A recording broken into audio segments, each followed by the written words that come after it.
ಆತ್ಮೀಯ ವಿದ್ಯಾರ್ಥಿಗಳೇ, ನಿಮಗೆಲ್ಲ ಗಮ್ಯ ಕನ್ನಡ ಪ್ರಪಂಚ ಯೂಟ್ಯೂಬ್ ಚಾನಲ್ಗೆ ಸ್ವಾಗತ. ಈ ದಿನ ನಾವು ಬೆಂಗಳೂರು ವಿಶ್ವವಿದ್ಯಾನಿಲಯದ BCA ಮೊದಲ ಸೆಮಿಸ್ಟರ್ನ ಗದ್ಯವಾದಂತಹ ಜಾನಪದ ಕೆಲವು ಹಾಸ್ಯಕಥೆಗಳು ಎಂಬುದರ ಸಾರಾಂಶವನ್ನು ತಿಳಿದುಕೊಳ್ಳೋಣ. ಮಂಜುಗಣ್ಣಿನ ಮಾಯಣ್ಣ ಹಾಸ್ಯಕಥೆಯಲ್ಲಿ ಮಾಯಣ್ಣನ ತಾಯಿ ಮಗನಿಗೆ ರಾತ್ರಿಯಲ್ಲಿ ಕಣ್ಣು ಕಾಣಿಸಲ್ಲ ಅಂತ ಗೊತ್ತಿದ್ರೂ ಕೂಡ ಮದುವೆ ಮಾಡ್ತಾಳೆ. ಹೆಂಡತಿ ಮನೆಯವರಿಗೆ ಮೋಸ ಮಾಡ್ತಾರೆ. ತಾಯಿ ಮತ್ತು ಮಗ ಇಲ್ಲಿ ಒಂದು ಹೆಣ್ಣು ಮಗಳಿಗೆ ಮೋಸ ಮಾಡೋದನ್ನು ಕಾಣಬಹುದು. ಜೊತೆಗೆ ಇನ್ನೊಂದು ಕಥೆಯಾದಂತಹ ಜಾತ್ರೆಗೆ ಹೋದ ಶೂರರು ಕಥೆಯಲ್ಲಿ 7 ಜನ ಅಣ್ಣ ತಮ್ಮಂದಿರು ಜಾತ್ರೆ ನೋಡೋದಕ್ಕೆ ಹೋಗಿ ತಮ್ಮನ್ನು ತಾವು ಲೆಕ್ಕ ಹಾಕ್ಕೊಳ್ಳೋದ್ರಲ್ಲಿ ಸಮಸ್ಯೆ ಮಾಡಿಕೊಂಡು 1 ವರ್ಷ ಉಚಿತವಾಗಿ ಜೀತದಾಳಾಗಿ ದುಡಿದು ದುರಂತವನ್ನು ಎಸಗಿ ಪುನಃ ಹಿಂತಿರುಗಿ ಅವರ ಊರಿಗೆ ಬರುವಂತಹ ಸಂದರ್ಭವನ್ನು ಕಾಣಬಹುದು. ಮೊದಲಿಗೆ ನಾವೀಗ ಮಂಜುಗಣ್ಣಿನ ಮಾಯಣ್ಣ ಕಥೆಯ ವಿವರಣೆಯನ್ನು ಕೇಳೋಣ. ಒಂದು ಊರಲ್ಲಿ ಒಬ್ಬಳು ಮುದುಕಿ ಇರ್ತಾಳೆ. ಅವಳಿಗೆ ಒಬ್ಬ ಮಗ ಇದ್ದ. ಅವನಿಗೆ ಸ್ವಲ್ಪ ಮಂಜುಗಣ್ಣಾಗಿತ್ತು. ಊಟ ಮಾಡುವಾಗ ಅವನ ತಟ್ಟೆಗೆ ಬೆಕ್ಕು ಬಂದು ಬಾಯಿ ಹಾಕಿದ್ರೂ ಅವನಿಗೆ ಗೊತ್ತಾಗ್ತಾ ಇರಲಿಲ್ಲ. ತಾಯಿ ಅದನ್ನು ನೋಡಿ, ಹಾಳಬೇಕು ದಿನ ಹೀಗೆ ಮಾಡುತ್ತೆ, ತಾಳು ಇದಕ್ಕೆ ಮಾಡ್ತೀನಿ, ಬುದ್ಧಿ ಕಲಿಸ್ತೀನಿ ಅಂತ ಹೇಳಿ ಅದರ ಕೊರಳಿಗೆ ಒಂದು ಗಂಟೆಯನ್ನು ಕಟ್ತಾಳೆ. ಆ ಗಂಟೆಯ ಶಬ್ದ ಬಂದಾಗ ಕೋಲಿನಿಂದ ಹೊಡೆದ್ಬಿಡು ಅಂತ ಹೇಳಿ ಮಗನಿಗೆ ಹೇಳ್ಕೊಟ್ಟಿರ್ತಾಳೆ.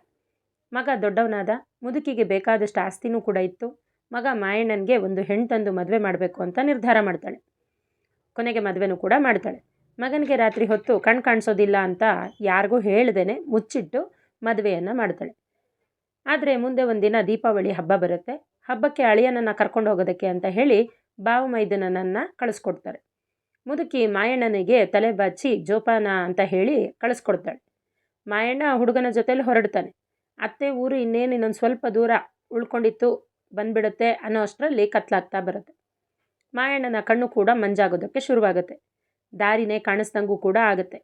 ಹೇಗೋ ತಡವರಿಸ್ಕೊಂಡು ಗುಟ್ಟನ್ನು ಹೇಳ್ಕೊಳಕ್ಕಾಗದೆ ಹಾಗೆ ಮ್ಯಾನೇಜ್ ಮಾಡ್ತಾ ಹೊರಡ್ತಾನೆ.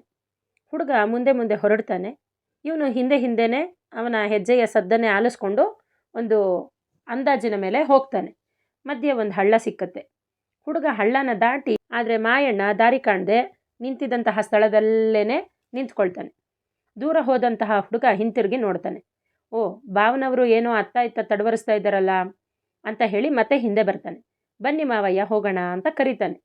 ಆಗ ಮಾವಯ್ಯ ಮುಖ ಗಂಟು ಹಾಕ್ಕೊಂಡು, ನಮ್ಮವನಿಗೆ ಬಡ್ಕೊಂಡೆ, ಆ ಸಂಬಂಧ ಬೇಡ ಅಂತ, ಜನ ನಾಜೂಕಿಲ್ಲ ಅಂತ ಹೇಳಿದೆ, ಕೇಳಲಿಲ್ಲ ಅಂತ ಹೇಳ್ತಾನೆ. ಅದಕ್ಕೆ ಆ ಹುಡುಗ ಕೇಳ್ತಾನೆ, ನಾವೇನಂತದ್ದು ಮಾಡಿದ್ವಿ ಮಾವಯ್ಯ ಅಂತ. ಅದಕ್ಕೆ ಮಾವಯ್ಯ ಹೇಳ್ತಾನೆ, ಅಲ್ಲ ಅಷ್ಟೊಂದು ಪ್ರೀತಿ ಇದ್ದಿದ್ರೆ ನನ್ನ ಕೈ ಹಿಡ್ಕೊಂಡು ಕರ್ಕೊಂಡು ಹೋಗ್ತಿದ್ದೆ, ಕರ್ಕೊಂಡೋಗಯ್ಯ ಕೈ ಹಿಡ್ಕೊಂಡು ಅಂತ ಮಾಯಣ್ಣ ಬೈತಾನೆ. ಹುಡುಗ ಭಾವನ ಕೈ ಹಿಡ್ಕೊಂಡು ಹೊರಡ್ತಾನೆ. ಊರಿನ ಹೆಬ್ಬಾಗಿಲು ಸಿಕ್ಕತ್ತೆ. ಅಲ್ಲಿಂದ ಹೊರಟು ಹೋಗ್ತಾನೆ. ಆದರೆ ಮಾಯಣ್ಣ ಮಾತ್ರ ಅವನು ಎಲ್ಲಿ ಕೈ ಬಿಟ್ಟಿದ್ನೋ ಅದೇ ಸ್ಥಳದಲ್ಲೇ ನಿಂತ್ಕೊಂಡ್ಬಿಡ್ತಾನೆ. ಅದೇ ಸಂದರ್ಭಕ್ಕೆ ಆ ಊರಿನ ಎಮ್ಮೆಗಳೆಲ್ಲ ಒಟ್ಟಿಗೆ ಸಾಲಾಗಿ ವಾಪಸ್ಸು ಮೇಯ್ದು ಮನೆಗೆ ಹೋಗ್ತಾ ಇರುತ್ತೆ. ಅವುಗಳ ಜೊತೆ ಹೋದರೆ ಜನ ನಗ್ತಾರೆ ಅಂತ ಹೇಳ್ಬಿಟ್ಟು ಕೈ ಬಿಟ್ಟು ಮುಂದೆ ಹೋಗೋದಕ್ಕೆ ನಿಂತ್ಕೊಳ್ತಾನೆ. ಆದರೆ ಅಲ್ಲಿ ಶಾನುಭೋಗ್ರದೊಂದು ಕಳ್ಳೆಮ್ಮೆ ಇತ್ತು. ಎಲ್ಲ ಎಮ್ಮೆಗಳು ಮನೆಗೆ ಹೋದರೆ ಅದು ಕದ್ದು ಹೊಲಕ್ಕೆ ಹೋಗ್ತಿತ್ತು. ಮಾಯಣ್ಣ ಯೋಚನೆ ಮಾಡಿ ಯಾವುದಾದ್ರೂ ಒಂದು ಎಮ್ಮೆಯ ಬಾಲ ಹಿಡ್ಕೊಂಡು ಮನೆ ಸೇರ್ಕೊಂಡ್ಬಿಡ್ಬೇಕು ಅಂತ ಹೇಳಿ ಮುಂದೆ ಕೈ ಚಾಚ್ತಾನೆ. ಆಗ ಶಾನುಭೋಗರ ಎಮ್ಮೆಯ ಬಾಲ ಸಿಗುತ್ತೆ. ಎಮ್ಮೆ ಅವನನ್ನು ಎಳ್ಕೊಂಡೇ ಹೊಲದ ಕಡೆಗೆ ಬರುತ್ತೆ. ಹೀಗೆ ಬರುವಾಗ ಒಂದು ಹಾಳು ಬಿದ್ದಂತಹ ಹಗೆವು ಸಿಕ್ತು. ಎಮ್ಮೆ ಅದನ್ನು ದಾಟ್ಕೊಂಡು ಮುಂದಕ್ಕೆ ಹೊರಟೋಯ್ತು. ಆದರೆ ಮಾಯಣ್ಣ ಅದರಲ್ಲಿ ಕಾಲಿಟ್ಟು ದಡಕ್ಕನೆ ಬಿದ್ದುಬಿಡ್ತಾನೆ. ಈ ಕಡೆ ಮನೇಲಿ ಎಲ್ಲರೂ ಕೂಡ ಅಳಿಯನಿಗೋಸ್ಕರ ಕಾದು ಸೋತೋಗಿದ್ರು. ಮಾಯಣ್ಣನ ಸುಳಿವೇ ಕಾಣಲಿಲ್ಲ. ಹೀಗೆ ಹುಡುಕುವಾಗ ಆ ಹಾಳು ಹಗೆವಿನಲ್ಲಿ ಏನೋ ಶಬ್ದ ಆಗ್ತಾ ಇರೋದು ಎಲ್ಲರ ಗಮನಕ್ಕೂ ಬಂತು. ಎಲ್ಲರೂ ಬಂದು ನೋಡ್ತಾರೆ. ಅಲ್ಲಿ ಮಾಯಣ್ಣ ಮೇಲಕ್ಕೆ ಹತ್ತಕ್ಕಾಗದೆ ಕೆಳಗಿಳಿಯೋಕ್ಕಾಗದೆ ಒದ್ದಾಡ್ತಾ ಇದ್ದ. ಯಾಕಪ್ಪ ಮಗ ಹಿಂಗಾಡ್ದೆ, ನಾವೆಲ್ಲ ಹೊತ್ತಾಯಿತು ಅಂದರೆ ನೀನು ನೋಡಿದ್ರೆ ಈ ಹಾಳು ಹಗೆವಿನಲ್ಲಿ ಮಾರಾಗ್ತಾ ಇದೆಯಲ್ಲ ಅಂತ ಕೇಳಿದ್ರು. ಅದಕ್ಕೆ ಮಾಯಣ್ಣ ಎತ್ಕೊಂಡು, ಇಲ್ಲ ಅಂಥದ್ದೊಂದು ಹಗೆವು ನಮ್ಮೂರಲ್ಲಿ ಕಟ್ಟಿಸ್ಬೇಕಾಗಿತ್ತು, ಅದಕ್ಕೆ ಅಳತೆ ಹಾಕ್ತಾ ಇದ್ದೀನಿ ಅಂತ ಅಂದ. ಸರಿ, ಕೊನೆಗೆ ಮನೆಯವರೆಲ್ಲ ಹೋಗಲಿ ಬಾರಪ್ಪ ಈಗ ಹೊತ್ತಾಯಿತು ಅಂತ ಕರೆದ್ರು. ಅದಕ್ಕೆ ಮಾಯಣ್ಣ ಎತ್ಕೊಂಡು, ನಾನು ಹಾಗೆ ಬರೋನಲ್ಲ, ಅಷ್ಟೊಂದು ಪ್ರೀತಿ ಇದ್ದರೆ ಕೈ ಹಿಡ್ಕೊಂಡು ಕರ್ಕೊಂಡೋಗಿ ಅಂತ ಹೇಳ್ತಾನೆ. ಎಲ್ಲರೂ ಕೂಡ ಕೈ ಹಿಡ್ಕೊಂಡು ಮನೆಗೆ ಕರ್ಕೊಂಡು ಹೋಗಿ ಕೂರಿಸಿದ್ರು. ಅಡುಗೆ ಸಿದ್ಧ ಆಯಿತು. ಊಟಕ್ಕೆ ಎಲೆ ಹಾಕಿ ಎಲ್ರಿಗೂ ಅತ್ತೆ ಕೈಕಾಲಿಗೆ ನೀರು ಕೊಟ್ಟರು. ಹಾಗೆ ಅಳಿಯನಿಗೂ ಕೂಡ ಹೇಳಪ್ಪ ನೀರಿಸ್ಕೋ ಅಂತ ಮಾಯಣ್ಣನಿಗೆ ಹೇಳಿದ್ರು. ನಾನು ಹೋಗೋದಿಲ್ಲ ಅಂತ ಹೇಳ್ದ ಮಾಯಣ್ಣ. ಅದಕ್ಕೆ ಯಾಕಪ್ಪ ಹೇಳು, ಹೊತ್ತಾಯ್ತದೆ ಅಂತ ಹೇಳ್ತಾರೆ ಅತ್ತೆ. ಅದಕ್ಕೆ ಮಾಯಣ್ಣ ಸಿಟ್ಟು ಮಾಡಿಕೊಂಡು, ಅಲ್ಲ ಕಣೋ, ನಾನು ನಿಮ್ಮ ಮಗಳ ಮದುವೆ ಆಗಿರೋದು ಯಾಕೆ? ನಮ್ಮ ಅತ್ತೆ ನೀರೊಡೋದ ಅಂದರು. ಅಂತ ಇಷ್ಟ ಇದ್ದರೆ ನಿಮ್ಮ ಮಗಳೇ ಕೊಡಲಿ ಹೇಳಿ ಅಂತ ಹೇಳ್ದ. ಆ ಹುಡುಗಿ ನಾಚ್ಕೊಳ್ತಾ ನೀರನ್ನು ತಗೊಂಡು ಬರ್ತಾಳೆ. ಹೇಳಪ್ಪ ನೀರಿಸ್ಕೊ ಅಂತ ಅಂದರು. ಮಾಯಣ್ಣ ಅದಕ್ಕೂ ಕೂಡ ನಾನು ಇಸ್ಕೊಳ್ಳಲ್ಲ, ನಾನೊಲ್ಲೆ ಅಂತ ಹೇಳ್ತಾನೆ. ಅಲ್ಲ ಕಣಪ್ಪ, ನೀನು ಹೆಂಡ್ತಿನೇ ತಂದಿದ್ದು, ಹೋಗಪ್ಪ ಅಂತ ಹೇಳ್ತಾರೆ. ಅದಕ್ಕೆ ಅವನು, ಅಲ್ಲ ಕಣೆ, ಯಾವಾಗಲೂ ಹೇಳ್ತಾನೆ ಇರಬೇಕಾ? ಅಂತ ಪ್ರೀತಿ ಇದ್ದರೆ ಕೈ ಹಿಡ್ಕೊಂಡು ಕರ್ಕೊಂಡು ಹೋಗಲಿ ಅಂತ ಹೇಳ್ತಾನೆ. ಸರಿ, ಅವಳು ಕೂಡ ಹಾಗೆ ಮಾಡಬೇಕಾಗತ್ತೆ. ನೀರು ಕೊಟ್ಟ ಮೇಲೆ ಅವಳು ತುದಿ ಸರಕ್ಕನೆ ಹಿಡಿದುಕೊಂಡು ಒಳಗೆ ಬಂದು ಮತ್ತೆ ಮಾಯಣ್ಣ ಯಾರಿಗೂ ತನ್ನ ಒಂದು ಕಾಯಿಲೆ ಏನು ಅಂತ ತಿಳಿಸ್ದಂಗೆ, ಗುಟ್ಟು ಕೊಡ್ದಂಗೆ ಬಂದು ಕುಳಿತುಕೊಳ್ತಾನೆ. ಕೊಡಿ ಅಂತ ಕೇಳ್ತಾನೆ ಮಾಯಣ್ಣ. ಎಲ್ಲರೂ ಅನ್ಕೋತಾರೆ ನಾಯೇ ನೋಡ್ಸೋದಕ್ಕಿರಬೇಕು ಅಂತ ಹೇಳಿ ಒಂದು ಕೋಲನ್ನು ಕೊಡ್ತಾರೆ. ಎಲ್ಲರೂ ಊಟಕ್ಕೆ ಕೂತ್ಕೋತಾರೆ. ಮಾಯಣ್ಣ ಅಭ್ಯಾಸದ ಬಲದಂತೆ ಒಂದು ಕೋಲನ್ನು ಊಟಕ್ಕೆ ಬಡಿಸೋದಕ್ಕೆ ಅತ್ತೆನೇ ಬರ್ತಾರೆ. ಅವರು ಆ ಕಾಲಿಗೆ 4, ಈ ಕಾಲಿಗೆ 4 ಅಂತ ಕಾಲುಂಗುರ ಹಾಕ್ಕೊಂಡು ಒಬ್ಬೊಬ್ಬರಿಗೆ ಬಡಿಸ್ತಾ ಬರ್ತಾರೆ. ಅದು ಝಣ್ ಝಣ್ ಅಂತ ಸದ್ದು ಮಾಡ್ತಾ ಇರುತ್ತೆ. ಮಾಯಣ್ಣ ಯೋಚನೆ ಮಾಡ್ತಾನೆ, ಓಹೋ ಬೆಕ್ಕು ಬರ್ತಿದೆ, ಹತ್ರಕ್ಕೆ ಬರಲಿ, ಸರಿಯಾಗಿ ಮಾಡಿಸ್ತೀನಿ ಅಂತ ಅಂದುಕೊಂಡು ಕೋಲನ್ನು ಸಿದ್ಧ ಮಾಡ್ಕೊಂಡು ಇಟ್ಕೊಂಡ. ಅತ್ತೆ ಝಣ್ ಝಣ್ ಎಂದು ಶಬ್ದ ಮಾಡಿಕೊಂಡು ಅಳಿಯನ್ಗೆ ಊಟ ಬಡಿಸೋದಕ್ಕೆ ಬಂದರು. ಕೋಲನ್ನು ಎತ್ತಿ ಮಾಯಣ್ಣ ಬೀಸಿ ಹೊಡೆದ. ಅತ್ತೆ ಅಲ್ಲಿಂದ ಹಾರಿ ಗಾಬರಿಯಾಗಿ ಬೆಚ್ಚಿ ಬಿದ್ದುಬಿಟ್ರು. ನಿಮ್ಮ ಅತ್ತೆ ಅಲ್ವೇನಪ್ಪ, ಹೀಗೆ ಮಾಡ್ಬೋದಾ ಅಂತ ಅಲ್ಲಿದ್ದವರೆಲ್ಲ ಕೇಳಿದ್ರು. ಅದಕ್ಕೆ ಯಾಕಪ್ಪ ಹೀಗೆ ಹೊಡೆದ್ಬಿಟ್ಟೆ ಅಂತ ಹೇಳಿ ಅತ್ತೆ ಹಾಕ್ಕೊಂಡು ಬಂದು ಕೇಳ್ತಾರೆ. ಮಾಯಣ್ಣನಿಗೆ ಪರಿಸ್ಥಿತಿ ಅರ್ಥ ಆಗುತ್ತೆ. ಅಲ್ಲ ಕಣಮ್ಮ, ನಿಮ್ಮ ಮಗಳ ಮದುವೆ ಆಗಿರೋದು ಯಾಕೆ? ನಮ್ಮ ಅತ್ತೆ ನನಗೆ ಊಟಕ್ಕಿಡಲಿ ಅಂತನಾ ಅಂತ ಹೇಳಿ ಮಾಯಣ್ಣ ಕೇಳ್ತಾನೆ. ಕೊನೆಗೆ ಮಾಯಣ್ಣನ ಹೆಂಡತಿನೇ ಬಂದು ಊಟ ಬಡಿಸ್ತಾಳೆ. ಊಟ ಎಲ್ಲ ಆಯಿತು. ಕೊನೆಗೆ ಎಲೆ ಅಡಿಕೆ ಕೊಟ್ಟು ಮಲಗೋದಕ್ಕೆ ಕೇಳಪ್ಪ ಅಂತ ಕರೀತಾರೆ ಎಲ್ಲರೂ. ಮಾಯಣ್ಣ ಕೂತಲ್ಲೇ ಕೂತಿದ್ದ. ಕೇಳಲಿಲ್ವೋ ಏನೋ ಅಂತ ಅಂದ್ಕೊಂಡು ಮತ್ತೆ ಹೇಳಿದ್ರು.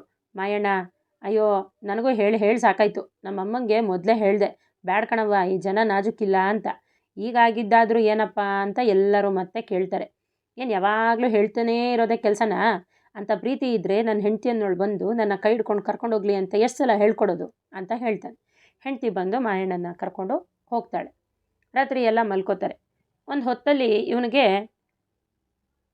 ನೇಚರ್ ಕಾಲ್ ಬರುತ್ತೆ. ಅವನಿಗೆ ತುಂಬ ಅವಸರ ಆಗಿರುತ್ತೆ. ಏನು ಮಾಡೋದು ಅಂತ ಮಾಯಣ್ಣ ಯೋಚನೆ ಮಾಡ್ತಾನೆ. ಕೊನೆಗೆ ಅವನ ಹತ್ರ ಒಂದು ಶಾಲು ಇರುತ್ತೆ. ಅದನ್ನೇ ಹರಿದು ಒಂದಕ್ಕೊಂದು ಕಟ್ಟಾಕ್ತಾನೆ. ಒಂದು ಕಡೆ ತುದಿನ ಬಾಗಿಲು ಚಿಲುಕಕ್ಕೆ ಕಟ್ಟಾಕ್ತಾನೆ. ಆ ದಾರನೇ ಹಿಡ್ಕೊಂಡು ಆ ಮುಖ್ಯ ದ್ವಾರದವರೆಗೆ ಹೋಗ್ತಾನೆ. ಶಾನುಭೋಗರ ಎಮ್ಮೆ ಹೊಲದಲ್ಲೆಲ್ಲ ಅಡ್ಡಾಡ್ಕೊಂಡು ಮನೆ ಕಡೆ ಬರ್ತಿತ್ತು. ಆ ದಾರನ ಹರ್ಕೊಂಡು ಅದು ಹೊರಟೋಯ್ತು. ಹೇಗೋ ತಡವರಿಸ್ಕೊಂಡು ಮಾಯಣ್ಣ ಮನೆಗೆ ಬಂದ. ಆದರೆ ಎಡಗಡೆ ಕೊಠಡಿಗೆ ಹೋಗೋದಕ್ಕೆ ಬದಲಾಗಿ ಬಲಗಡೆ ಕೊಠಡಿಗೆ ನುಗ್ಗಿಬಿಡ್ತಾನೆ. ಹಬ್ಬದ ಕೆಲಸ ಮಾಡಿ ಅವರತ್ತೆಗೆ 4 ದಿನದಿಂದ ನಿದ್ದೆ ಇರಲಿಲ್ಲ. ಕಾಲು ಚಾಚ್ಕೊಂಡು ಹಾಯಾಗಿ ಮಲ್ಕೊಂಡಿದ್ಲು. ಮಾಯಣ್ಣ ತಡವರಿಸ್ಕೊಂಡು ಹೋಗಿ ಅತ್ತೆ ಕಾಲನ್ನು ತುಳಿದ್ಬಿಡ್ತಾನೆ. ಅತ್ತೆ ಯಾರೋ ಕಳ್ಳರು ನುಗ್ಬಿಟ್ರು ಅಂತ ಅಂದ್ಕೊಂಡು ಲಬ್ಬೋ ಅಂತ ಬಾಯಿ ಬಡ್ಕೊಳ್ತಾಳೆ. ಮನೆಯವರೆಲ್ಲ ಎದ್ದು ಓಡ್ ಬಂದು ದೀಪ ಹಚ್ತಾರೆ. ನೋಡಿದ್ರೆ ಮಾಯಣ್ಣ ಅವನು ಬೆಪ್ಪಾಗಿ ನಿಂತಿದ್ದ, ಶಾಕಾಗಿ ನಿಂತಿದ್ದ. ಯಾಕಪ್ಪ ಮಗ ಇಲ್ಲಿಗೆ ಬಂದೆ ಅಂತ ಎಲ್ಲರೂ ಕೇಳಿದ್ರು. ಅಲ್ಲ ಕಣೋ, ನಾನು ಯಾಕೆ ಬಂದಿದ್ದೀನಿ ಅಂತ ನಿಮಗೆ ಗೊತ್ತಾಗೋದು ಬೇಡವಾ? ಬೆಳಿಗ್ಗೆ ಅತ್ತೆಗೆ ಕೋಲಲ್ಲಿ ಹೊಡೆದ್ಬಿಟ್ನಲ್ಲ, ಅದಕ್ಕೆ ಕ್ಷಮೆ ಕೇಳಕ್ಕೆ ಬಂದೆ ಅಂತ ಹೇಳ್ತಾನೆ. ಅದಕ್ಕೆ ಅತ್ತೆ ಇದ್ಕೊಂಡು, ಅಯ್ಯೋ ನೀವು ಹೊಡೆದಾಗಲೇ ನಾ ಅದನ್ನ ಮರೆತುಬಿಟ್ನಲ್ಲಪ್ಪ, ನನಗೂ ನಿನಗೂ ಏನು ತಾಯಿ ಮಗ ಇದ್ದಂಗಲ್ವಾ ಅಂತ ಹೇಳಿ ಅತ್ತೆ ಕೇಳ್ತಾಳೆ. ಅದಕ್ಕೆ ಮಾಯಣ್ಣ, ಇಲ್ಲ ನೀವು ಅದನ್ನಿನ್ನೂ ಮರೆತಿಲ್ಲ, ನೀವು ನಿಜವಾಗ್ಲೂ ಮರೆತಿದ್ದೀನಿ ಅನ್ನೋದೇ ನಿಜ. ಆದರೆ ನನ್ನ ಕೈ ಹಿಡ್ಕೊಂಡು ಕರ್ಕೊಂಡೋಗಿ ನನ್ನ ಕೊಠಡಿಗೆ ನನ್ನ ಬಿಡಿ ಅಂತ ಅತ್ತೆನ ಕೇಳ್ತಾನೆ. ಅತ್ತೆ ಕೊನೆಗೆ ಹಾಗೆ ಮಾಡಿ ಮಾಯಣ್ಣನ ಕೊಠಡಿಗೆ ಬಿಟ್ಟು ಬರ್ತಾಳೆ. ಹೆಂಡತಿ ಗಂಡಂಗೆ ಕೇಳ್ತಾಳೆ, ಯಾಕೆ ಹೀಗೆ ಮಾಡ್ತೀರಿ, ಹೀಗೆಲ್ಲ ಮಾಡಬೇಡಿ ಅಂತ ಹೇಳ್ತಾಳೆ. ಅದಕ್ಕೆ ಅವನು, ಅಯ್ಯ ನಾನೇನು ಮಾಡಲಿ, ನನ್ನನ್ನು ನಾನು ಮಂಜುಗಣ್ಣಿನ ಮಾಯಣ್ಣ ಅನ್ನೋದು ನಿನಗೆ ಗೊತ್ತಿಲ್ವಾ? ಕಂಡಿದ್ರೆ ಯಾಕೆ ಹಿಂಗೆ ಆಡ್ತಿದ್ದೆ ಅಂತ ಹೇಳ್ತಾನೆ. ಹೆಂಡತಿ ಆವತ್ತಿನಿಂದ ಗಂಡನನ್ನು ಎಚ್ಚರಿಕೆಯಿಂದ ನೋಡಿಕೊಳ್ತಾಳೆ. ಹೀಗೆ ಸುಳ್ಳು ಹೇಳಿ ಮದುವೆ ಮಾಡಿಕೊಂಡಂತಹ ಗಂಡನನ್ನು ಕೂಡ ಹೆಂಡತಿ ಕೊನೆಗೆ ಎಚ್ಚರಿಕೆಯಿಂದ ನೋಡಿಕೊಂಡು ಜಾಗ್ರತೆಯಿಂದ ಜೀವನವನ್ನು ನಡೆಸ್ತಾಳೆ. ಇದು ಮಂಜುಗಣ್ಣಿನ ಮಾಯಣ್ಣ ಕಥೆಯ ಸಾರಾಂಶ. ಜಾತ್ರೆಗೆ ಹೋದ ಶೂರರು. ಜಾತ್ರೆಗೆ ಹೋದಂಥ ಶೂರರು ಈ ಕಥೆಯಲ್ಲಿ 7 ಜನ ಅಣ್ಣ ತಮ್ಮಂದಿರು ಜಾತ್ರೆ ನೋಡೋದಕ್ಕೆ ಹೋಗಿರ್ತಾರೆ.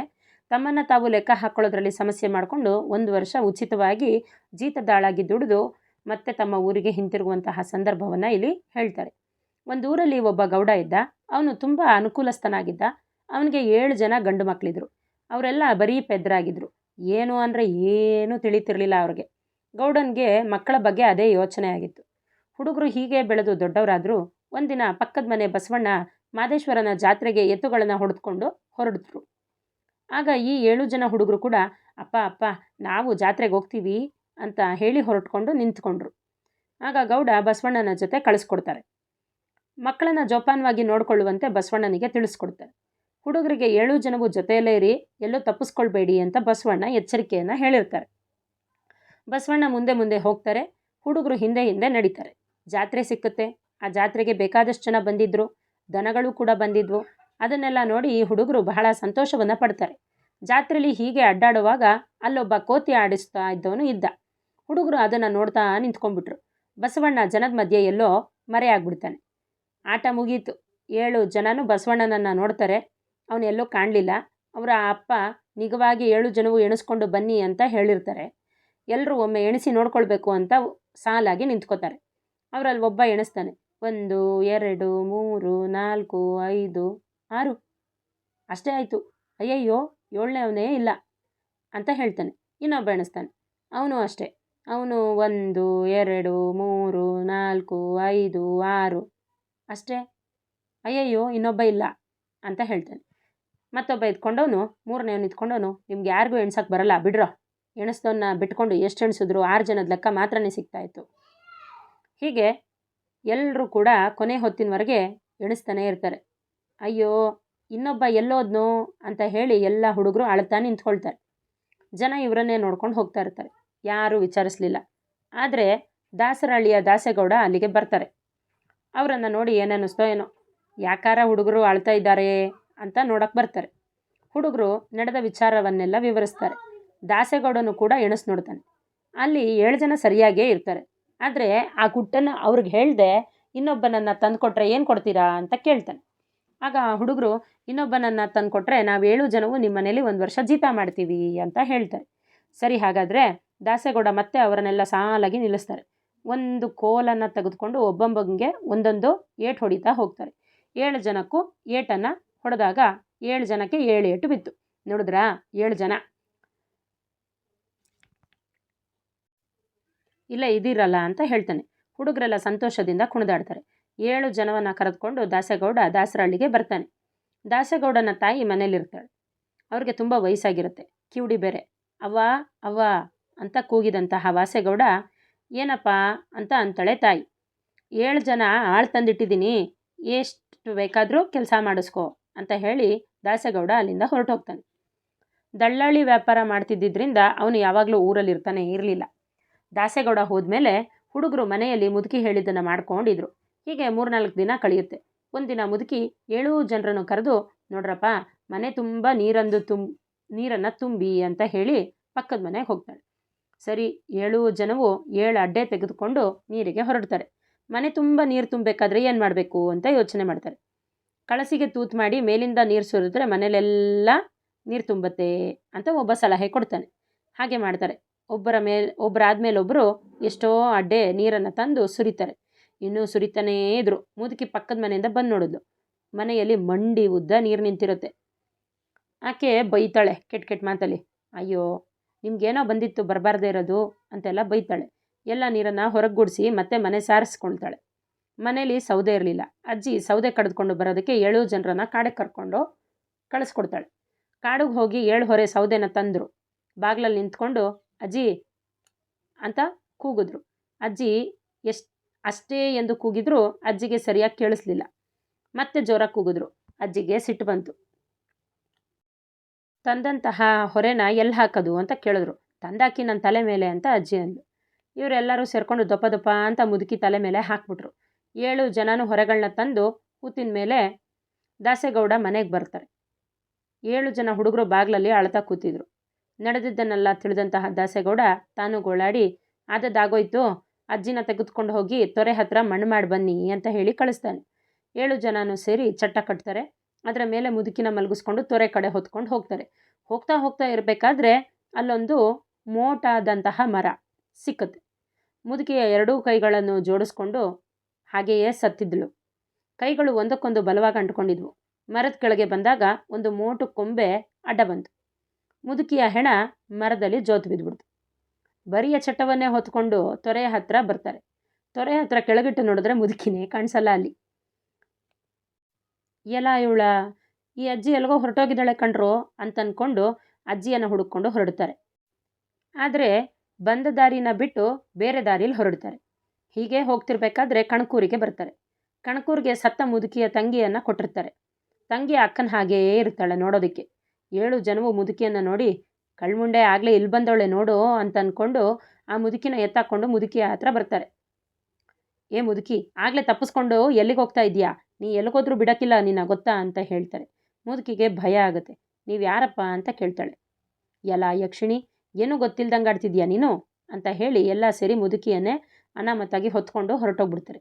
ಗುದ್ದಲಿ ಹಾರೆಯಲ್ಲಿ ಮುದುಕಿನ ಹೊಡೆದು ಕೊಂದು ಗುಂಡಿಗೆ ಹಾಕಿ ಮುಚ್ಚಿ ಮನೆಗೆ ಬರ್ತಾರೆ.